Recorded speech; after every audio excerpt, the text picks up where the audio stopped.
देखिए, आज जो है हमारी स्पेक्ट्रम की यात्रा सेवा सदन के आसपास पहुंच गई। इससे पहले हम लोगों ने आर्य समाज को पढ़ा था। सेवा सदन को समझेंगे। ये भी एक धर्म सुधारक मूवमेंट था। तो एक पारसी धर्म सुधारक बहराम जी एस मालवारी, ठीक है, क्या थे ये? पारसी पारसी पर्शियन धर्म सुधारक थे जिनका नाम था बहराम जी एस मालवारी।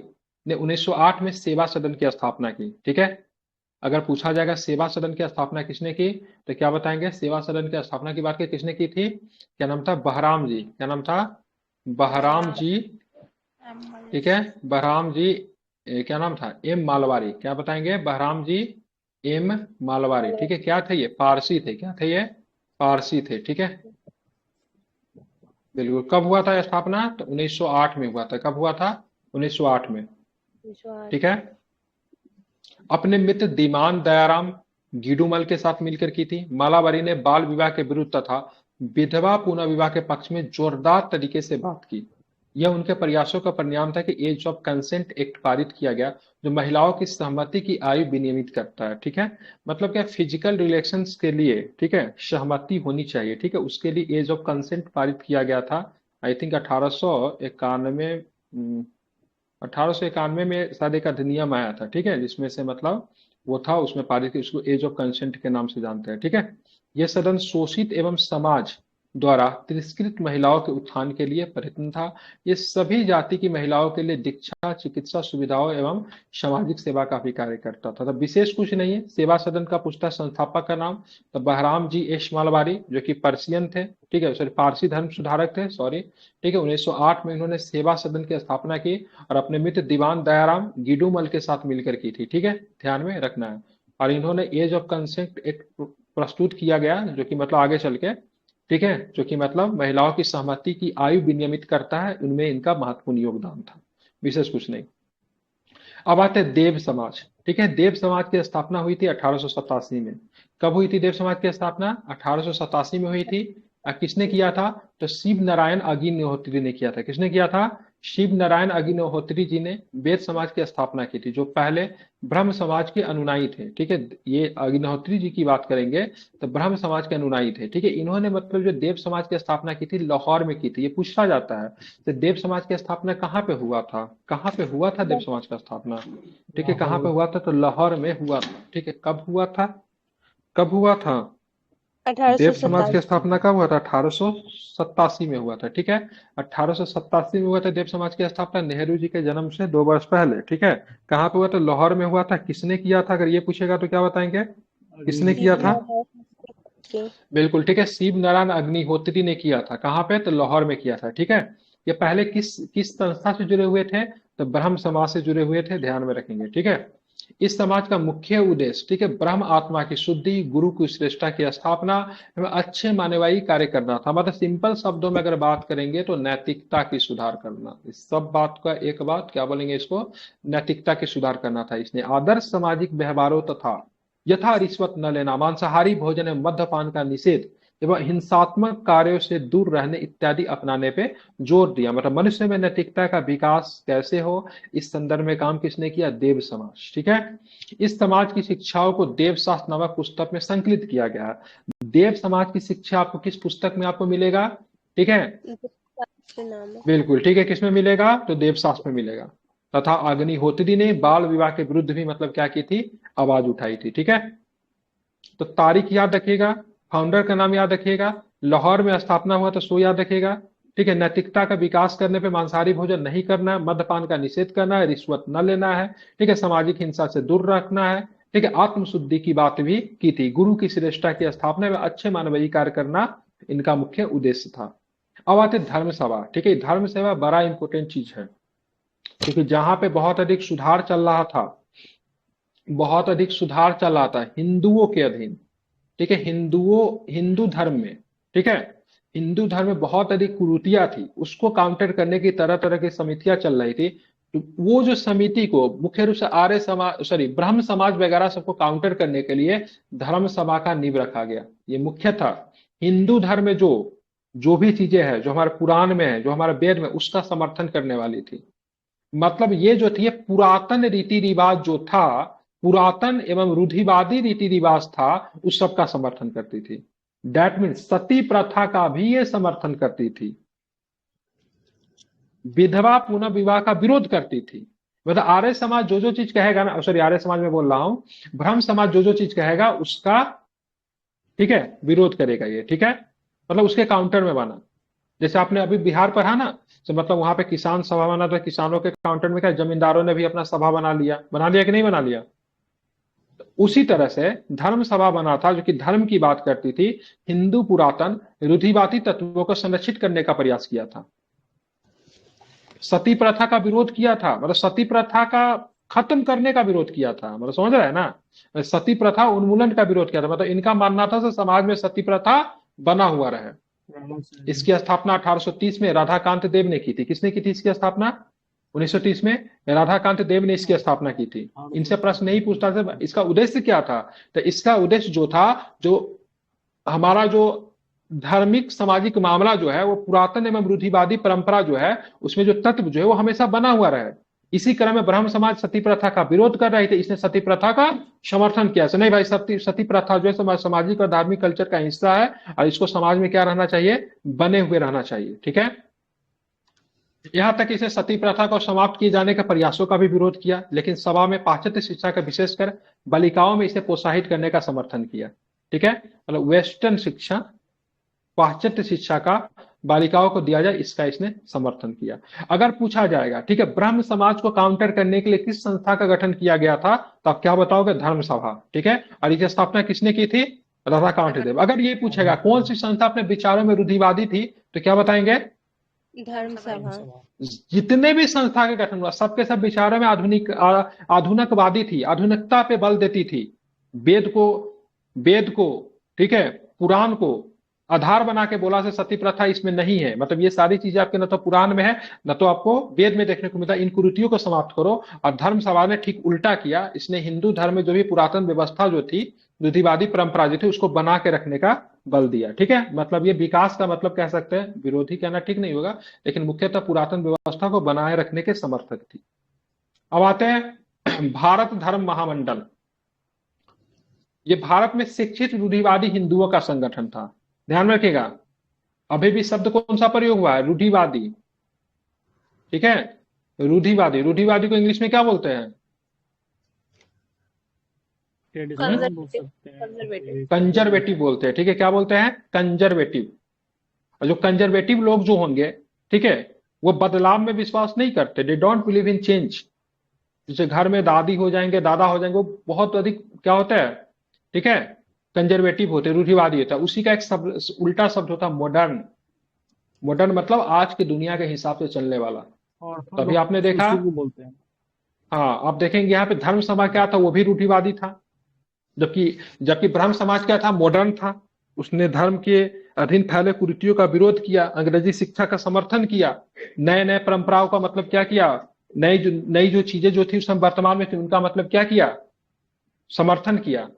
ये भारत में बात करेंगे तो शिक्षित रूढ़िवादी हिंदुओं का एक संगठन था, जिसका गठन आर्य समाज, थियोसॉफिकल समर्थकों एवं रामकृष्ण मिशन से हिंदू रूढ़िवादिता को बचाने के लिए किया गया था। मतलब ये संस्था भी जो थी, ये भी मतलब मुख्यतः आर्य समाज, रामकृष्ण मिशन और, ठीक है, थियोसॉफिकल सोसाइटी, इनके जो विचार का जो प्रभाव जो चल रहा था उनसे बचाने के लिए किया गया। 1895 में इसी प्रकार के एक अन्य संगठन सनातन धर्म सभा की भी स्थापना की गई। और इसी प्रकार का मतलब आप समझ रहे हो, मतलब जो चीजें जो बदलाव जो चल रही हिंदू धर्म के अधीन जो फैले जो कुरीति जो है उनको निकाल के बहुत सारी संस्थाएं जो आगे निकल रही, तो कुछ ऐसी भी संस्थाएं बन रही है जो कि उसको परोस के, ठीक है, उसको मतलब बना के रखना चाहती है। जैसे कि मान लीजिए किसानों के द्वारा जमींदारों का विरोध कर रहा है, किसान अपना सभा बना रहे, तो उधर अपना जमींदार भी सभा बना रहे, तो हम किसान का विरोध करेंगे। मतलब इसी तरह का, अगर मजदूर का एक सभा है तो दूसरी समय जो पूंजीपति वर्ग है उनका भी एक सभा है। तो ठीक मतलब इन संस्थाओं के खिलाफ मतलब इसका गठन किया गया, जिसमें आप बात करेंगे तो आपका ये धर्म सभा था, भारत धर्म महामंडल था, ठीक है। उसके बाद बात करेंगे तो सनातन धर्म सभा था, जिसकी स्थापना 1895 में की गई थी। इसका उद्देश्य हिंदू रूढ़िवादिता के हितों का सुरक्षित रखने हेतु प्रयत्न था। दक्षिण भारत में धर्म महापरिषद और बंगाल में धर्म महामंडली की स्थापना भी इन्हीं उद्देश्यों के लिए किया गया था। 1902 में इन सभी संगठनों ने आपस में संयुक्त होकर एक बड़े संगठन भारत धर्म महामंडल की स्थापना की। जितने प्रांतीय संगठन जो थे ना, जो कि मतलब हिंदू रूढ़िवादिता के हितों के संरक्षक थे। हिंदू हिंदू धर्म के अधीन जो रूढ़िवादी जो परंपरा जो थी, जिसमें सती प्रथा था विद्यमान, ठीक है, विधवा का पुनः विवाह होना वर्जित माना जाता था, सबका ये लोग समर्थन करते थे। और इस सारे जो प्रांतीय संयुक्त होकर मतलब क्या किए, सभी ने एक बड़ा सा संगठन बना दिया जिसका नाम पड़ा भारत धर्म महामंडल, 1902 में बनी थी। इसका मुख्यालय कहां पे था? भारत धर्म महामंडल का मुख्यालय कहां पे था? इसका मुख्यालय आपको मिलेगा वाराणसी में। वाराणसी। ठीक है, इस संगठन का मुख्य उद्देश्य था हिंदू धर्म के अंतर्गत जो रूढ़िवादी परंपरा है उसको बना के रखना, हिंदुत्व की रक्षा के प्रयास किए, अपने उद्देश्य के पूर्ति के लिए हिंदू धार्मिक सभाओं तथा हिंदू शिक्षा संस्थानों इत्यादि की स्थापना की। और ऐसे महामंडल के इस महामंडल के सदस्यों में पंडित मदन मोहन मालवीय भी प्रमुख थे। ठीक है, तो भारत धर्म महामंडल से जुड़े जो थे पंडित मदन मोहन मालवीय भी थे। ठीक है, देखिए इनके विचार उतना कॉन्ट्राडिक्टिव नहीं है। ठीक है, समझ गए? तो इस तरह का ये भारत धर्म महामंडल जो था किस प्रकार का संगठन था? रूढ़िवादी थी, जो कि नवीन चेतना का जो विकास हो रहा था, आर्य समाजी हो गए, थियोसॉफिकल सोसाइटियों का ब्रह्म समाज हो गया, जो कि हिंदू धर्म में फैले बहुत सारी कुरीतियों को निकाल के सामने रख रही थी, विधवा पुनर्विवाह का समर्थन कर रही थी, सती प्रथा का विरोध कर रही थी, वेदों को खिलाफ बोल रही थी, पुराणों के खिलाफ बोल रही थी, उन सब का बचाव, उन सब का काउंटर जो था इन्होंने किया। ठीक है, इन संस्थाओं ने। आप चलेंगे राधा स्वामी। क्या है राधा स्वामी आंदोलन? ठीक है, ये ध्यान में, ये बैंकर के द्वारा एक शुरू किया गया था। आगरा के एक बैंकर जिनका नाम था तुलसी राम ने, ठीक है, जिसको शिव दयाल साहब के नाम से भी जाना जाता है। तो राधा स्वामी आंदोलन की शुरुआत की बात करेंगे तो आगरा का एक बैंकर जिनको तुलसी राम ने, जिन्हें शिव दयाल साहब के नाम से भी जाना जाता है, 1861 में इस आंदोलन की शुरुआत की। तो किसने किया राधा स्वामी आंदोलन की शुरुआत? किसने किया? तो तुलसी राम जी। ठीक है, तुलसी राम जी ने किया। इनको और किस नाम से जानते थे? तो इनको शिव दयाल, ठीक है, किस नाम से? शिव दयाल साहब के नाम से भी इनको जानते थे। ठीक है, ध्यान में रखना है, इंपॉर्टेंट नाम है।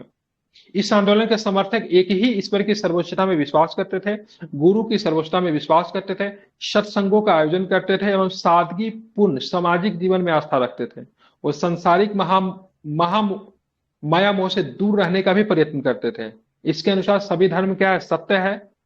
इस आंदोलन के अनुयायियों का दरगाह एवं अन्य धार्मिक स्थलों पर जाने में विश्वास नहीं था, बिकॉज वो एकेश्वरवाद में विश्वास करते थे तथा इनके सिवा सत्य एवं विश्वास तथा सेवा एवं प्रार्थना में सर्वोच्च प्राथमिकता देते थे।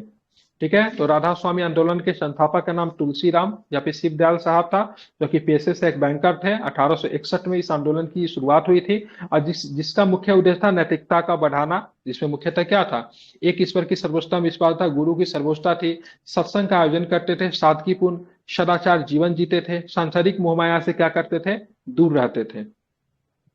अब हम लोग चलेंगे, थोड़ा सा चलेंगे दक्षिण भारत की तरफ भी हम लोग चलना। ये सारे के सारे अभी आप जो भी मूवमेंट देख रहे थे, नॉर्थ इंडिया मुख्य रूप से कहाँ था? बंगाल था, और महाराष्ट्र के क्षेत्र में अभी तक आपने देखा। कहाँ पे देखा? मुख्य रूप से बंगाल महाराष्ट्र। अब मैं बंगाल महाराष्ट्र आपको क्यों बताया? देखिए उस समय भारत में 3 सबसे बड़े सेंटर थे, बंगाल था, महाराष्ट्र था, दक्षिण भारत में चेन्नई था। तो दोनों के बारे में तो आपने पढ़ लिया। ठीक है, इसकी शुरुआत की बात करेंगे तो बंगाल से। बंगाल की भूमि को भारत में पुनर्जागरण का केंद्र माना जाता है। ठीक है, हालांकि बाद में महाराष्ट्र में भी होगा, क्योंकि महाराष्ट्र में भी इंटेलेक्चुअल वर्ग का उदय हो चुका था। और दक्षिण भारत में लेट से पहुंचता है, दक्षिण भारत में इसे छूता नहीं रहा। दक्षिण भारत में भी चलेगा, क्योंकि दक्षिण भारत नारायण गुरु आएंगे, पेरियार आ जाएंगे, ये सब आ जाएंगे, जो कि अभी आप डीएमके एआईडीएमके पार्टी वगैरह जो देखते हैं, उन्हीं के विचार से उत्पन्न किया हुआ पार्टी है। ठीक है, तो दक्षिण भारत में मूवमेंट थोड़ा दूसरे ढंग से चलेगा, क्योंकि वो लोग जो थे ईश्वर में विश्वास नहीं करेंगे। ठीक है, नास्तिकतावाद को थोड़ा बढ़ावा देंगे। ठीक है, समझ रहे हैं ना? तो चलिए इसको जरा हम लोग समझते हैं। ये दक्षिण भारत में चलता है ना, ज्यादातर सुधारवादी आंदोलन था। ठीक है, हालांकि सारा का सारा सुधारवादी था, लेकिन यहाँ पे सती प्रथा इन सब को लेकर नहीं था। ठीक है, थोड़ा सा दूसरे, मतलब आप पढ़ेंगे तो अंतर आपको खुद ब खुद समझ में आ जाएगा। श्री नारायण गुरु, ठीक है, श्री नारायण गुरु धर्म परिपालन आंदोलन था। यह आंदोलन एक क्षेत्रीय आंदोलन था, जिसका जन्म समाज के दलित वर्ग में ब्राह्मण वर्ग के टकराव के कारण उत्पन्न हुआ। दक्षिण भारत में जो आंदोलन जो होगा ना, 2 वर्ग के बीच में होगा। ठीक है, मुख्यतः ब्राह्मण वर्ग को काउंटर किया जाएगा दक्षिण भारत में, चाहे नारायण गुरु जी के द्वारा शुरू हुआ चाहे पेरियार के द्वारा। ठीक है, सबके सब में आप देखोगे थोड़ा नास्तिकता, ठीक है, सॉरी, नास्तिकतावाद का आपको झलक भी आपको देखने को मिलेगा। ठीक है, इस आंदोलन की शुरुआत केरल में, ठीक है, झज्जवास जाति के श्री नारायण गुरु स्वामी ने की। कौन सी? नारायण गुरु धर्म परिपालन आंदोलन। झज्जवास केरल में सबसे बड़ी दलित जाति है, ठीक है। किस प्रकार की जाति है? दलित जाति है, जिसे अछूत माना जाता है। ये राज्य की कुल जनसंख्या का आपको 26% आपको देखने को मिलेगा। इस जाति के लोग मुख्यतः तारी बेचने का काम करते हैं। तारी एक प्रकार का जानते हैं शराब होता है, वो बेचने का काम करते हैं। सन 1888 में शिवरात्रि के अवसर पर श्री नारायण गुरु ने पिछड़ी जाति का होने के बावजूद केरल में, ठीक है, अरुविपुरम नामक स्थान में भगवान शिव की प्रतिमा स्थापित की तथा कहा देवताओं की पूजा में और आराधना में ब्राह्मणों का एकाधिकार नहीं है। क्योंकि दक्षिण भारत का ज्यादातर मूवमेंट जो चलेगा ना, दलित वर्सेस ब्राह्मण चलेगा, ठीक है, ध्यान में रखिएगा। तो यहाँ पे श्री नारायण गुरु जो कि निम्न जाति के थे, अछूत माने जाते थे, तारी के व्यवसाय करता था। ये जाति किस समुदाय से बिलोंग करते थे? दलित का कौन सा समुदाय से बिलोंग करते थे? झज्जवास। क्या बोलेंगे इसको? सॉरी, झज्जवास बोलते हैं, इसवास। क्या बोलते हैं? इसवास, ठीक है। और इन्होंने मतलब क्या किया? शिवरात्रि के दिन अरुविपुरम स्थान पे भगवान शिव की प्रतिमा स्थापित किया। कहा से भाई साहब, भगवान शिव के पूजा के ऊपर ब्राह्मणों का एकाधिकार नहीं है, ठीक है।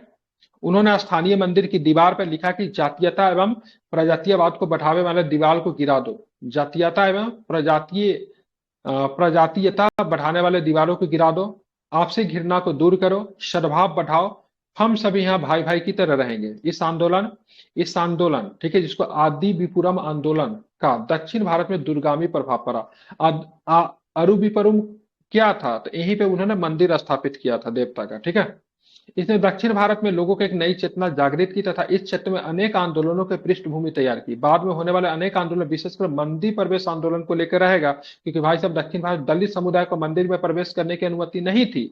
उसी को लेकर ब्राह्मण वर्सेस दलित आपको मूवमेंट आपको देखने को मिलेगा। 1889 में अरुविपुरम क्षेत्र में योगम की स्थापना की गई और इसने एक बड़े संगठन में तब्दील होने का निर्णय किया ताकि इस बास समुदाय की प्रगति में भौतिक और साथ ही आध्यात्मिक रूप से मदद की जाए।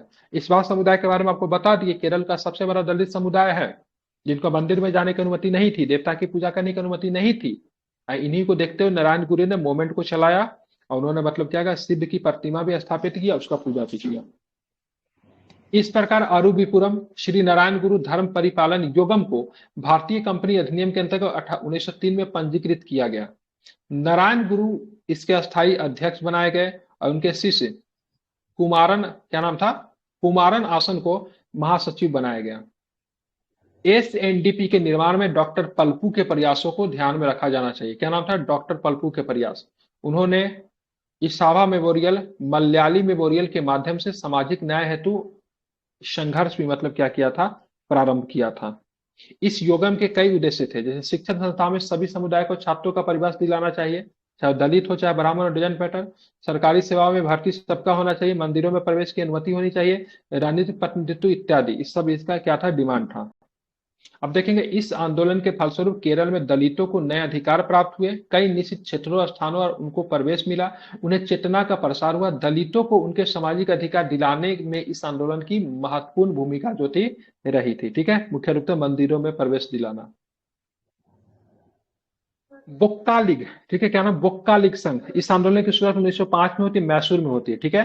और देखिए दक्षिण भारत में ज्यादातर आंदोलन चलेगा सब पे सब ब्राह्मण विरोधी होगा, ठीक है। चाहे सेल्फ रिस्पेक्ट मूवमेंट हो जाएगा, जो कि जस्टिस आंदोलन आगे हम पढ़ेंगे, ठीक है। बोक्का लीग पढ़ेंगे, चाहे नारायण गुरु वाला पढ़ा, सबके सब ब्राह्मण विरोधी होगा, ठीक है। क्योंकि ब्राह्मणों की संख्या दलितों की तुलना में वहां पे कम है, लेकिन बड़े बड़े पद पे वो लोग बने हुए थे, ठीक है। इसीलिए आपको ज्यादातर मूवमेंट जो होगा दलित वर्सेस ब्राह्मण होगा, ठीक है। ये बोक्का लीग संघ की बात करेंगे तो 1905 में मैसूर में होती है। ये भी एक ब्राह्मण विरोधी ही मूवमेंट आपको देखने को मिलता है, ठीक है। याद रखें मैसूर से शुरू होता है ये, ठीक है। अब आते हैं न्याय आंदोलन, फिर जस्टिस आंदोलन, ठीक है। उसके बाद पढ़ेंगे सेल्फ रिस्पेक्ट मूवमेंट, जिसकी शुरुआत नायकर साहब ने, रामास्वामी नायकर, या फिर इसको पेरियार के नाम से भी जानते हैं, ध्यान रखें, उन्होंने शुरू किया था। आप देखेंगे ये भी जो था ब्राह्मण विरोधी ही था, ठीक है। न्याय आंदोलन फिर जस्टिस आंदोलन की बात करेंगे। इसका नेता अली, क्या नाम था? सीएन मुदलियार था, ठीक है। इस आंदोलन की शुरुआत सीएन मुदलियार, टीएस नायर एवं पी त्यागराज ने मद्रास में की थी। तीनों का नेता एग्जाम इंपॉर्टेंट है, BPSC, UPSC, railway, BPSC, SSC, सारे एग्जाम में पूछा है। न्याय आंदोलन जस्टिस आंदोलन की शुरुआत किसने की? तो तीन नेता थे, मुदलियार, ठीक है, टीएस नायर और पी त्यागराज। तीनों का नाम याद रखिए, फिर से बोल रहा हूं, सीएन मुदलियार, ठीक है, टीएस नायर और पी त्यागराज। इस आंदोलन का उद्देश्य क्या होगा? तो फिर से गैर गैर ब्राह्मण जातियों का विधायिका में प्रतिनिधित्व को बढ़ावा देना, क्योंकि विधायिका में किसकी प्रतिनिधित्व थी? ब्राह्मणों की प्रतिनिधित्व थी, और गैर ब्राह्मण जातियों का विधायिका में प्रतिनिधित्व को लेकर मूवमेंट की शुरुआत हुई थी। और इसी के द्वारा जस्टिस आंदोलन के दौरान ही 1917 में मद्रास प्रेसिडेंसी एसोसिएशन का गठन किया गया, जिसने विधायिका में निम्न जाति के लोगों के लिए पृथक प्रतिनिधित्व की बात की। तो भाई साहब, निम्न जाति का लोग है, हमको क्या दो? पृथक प्रतिनिधित्व दो। देखिए, पृथक प्रतिनिधित्व तो बहुत बड़ी चीज होती है, ठीक है। अगर मैं बात करूं, भारत के संविधान में निम्न जाति के लोगों के लिए सीट आरक्षित है कि नहीं है? दलितों के लिए सीट आरक्षित, एसटी समुदाय के लिए, एससी समुदाय के लिए सीट आरक्षित है कि नहीं है? अरे है ना? लोकसभा में 47 सीट है ना, ठीक है, जी। सीट आरक्षित है। लेकिन आप ध्यान में लिखो, पृथक प्रतिनिधित्व है? नहीं। नहीं है। पृथक प्रतिनिधित्व का मतलब क्या हुआ? कि अगर किसी सीट से अगर कोई दलित उम्मीदवार अगर खड़ा हो रहा है तो उसको वोट देने वाला भी दलित होगा, उसको बोलते हैं पृथक प्रतिनिधित्व। यहाँ पे आरक्षण दिया गया। भारतीय संविधान में दलितों को या फिर मतलब एसटी समुदाय को, जनजातीय समुदाय को जो सीट जो मिला वो आरक्षण प्रणाली है। मतलब उस सीट पे उसी समुदाय के लोग आएंगे, लेकिन पृथक नहीं है। उस समुदाय का वोट ब्राह्मण भी कर सकता, मुसलमान भी कर सकता, सिख भी कर सकता, ईसाई भी कर सकता, कोई भी जाति का लोग कर सकता है। लेकिन जहां पे पृथक प्रतिनिधित्व की बात होगी, तो पृथक प्रतिनिधित्व का मतलब होगा कि सिंपल शब्द में, जो जिस जाति से खड़ा होगा उसको वोट देने वाला वही होगा, ठीक है। समझ रहे हैं ना? तो ये जस्टिस मूवमेंट के जो लोग जो थे, जस्टिस आंदोलन के लोग थे, उन्होंने मद्रास प्रेसिडेंसी एसोसिएशन का गठन किया। अब विधायिका में निम्न जाति के लोगों के लिए पृथक प्रतिनिधित्व की मांग की, ठीक है, जो कि आगे चल के दे भी दिया गया 1919 में। तो मिल भी जाता है ना, मिलता है ना 1919 में। और 1909 में मुसलमानों को दिया गया, लेकिन मांटेगुए चेम्सफोर्ड रिफॉर्म आता है तो महिलाओं को दिया गया, दलितों को दे दिया गया। मतलब संप्रदाय, क्या बोलते हैं उसको, सांप्रदायिकता को मतलब क्या किया गया? बढ़ाया गया। पृथक निर्वाचन को बढ़ाया जाता 1919 में। और सर सबसे ज्यादा 1909 या 1919, 1919? 1919 में, ठीक है। 1909 में तो दिया गया था मुसलमानों को, लेकिन 1919 में महिलाओं को दे दिया गया, सिख को दे दिया गया, दलितों को दे दिया गया। मतलब इनको पृथक निर्वाचन का उसको बढ़ाया गया 1919 में। सबसे ज्यादा वृद्धि जो थी 1919 में हुई थी। 1909 में तो केवल मुसलमानों को दिए थे ना, जिसको पार्लियामेंट सुधार कहते हैं।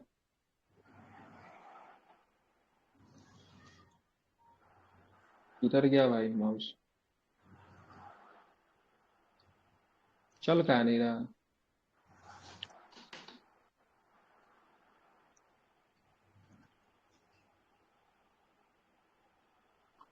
फंस गया ये।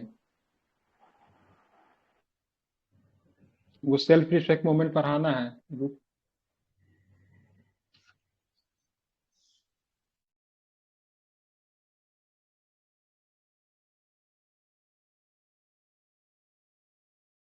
नहीं।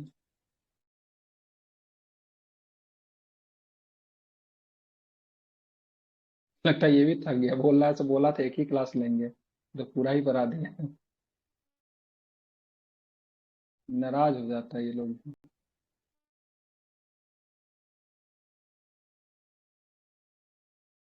हाँ ठीक है। तो अब हम लोग ये जस्टिस मूवमेंट पर, इसकी शुरुआत किसने की? तीन नेता के नाम बता दी जस्टिस मूवमेंट का। मुदलियार, टीएम नायर और पी त्यागराज। ठीक है, सीएन मुदलियार, ठीक है, टीएम नायर और पी त्यागराज, ठीक है। 1970 में क्या की मद्रास प्रेसिडेंसी की स्थापना की थी, और इनकी मांग क्या थी? पृथक प्रतिनिधित्व, ठीक है। चलिए अब आते सेल्फ रिस्पेक्ट मूवमेंट, इसको बोलते हैं आत्मसम्मान आंदोलन। यह भी वर्सेस ब्राह्मण ही होगा। दक्षिण भारत का जो भी चलेगा ना ब्राह्मणों के खिलाफ, ठीक है। इस आंदोलन का शुरुआत 1920 के दशक में ईबी रामास्वामी नायकर ने की। इनको पेरियार के नाम से भी जानते हैं, ठीक है। एवं बालाजी नायडू, क्या नाम था? दूसरा नाम क्या था? बालीजा नायडू।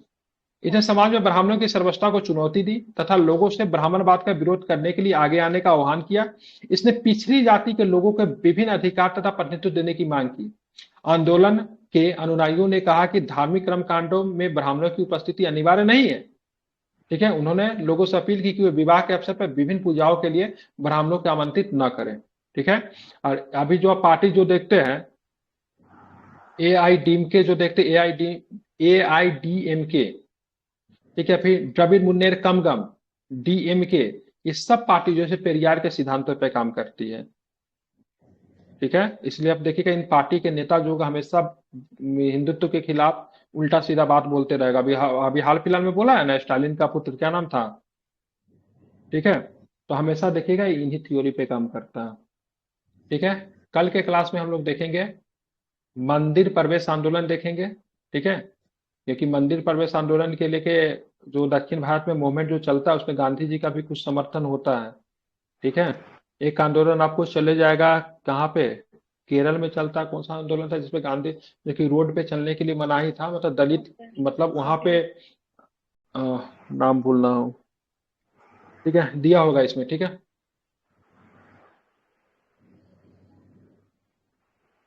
अ, उसमें रोड पे चलने पे मनाही था, मतलब हिंदू के, मतलब दलितों के लिए अलग से रोड बना दिया था।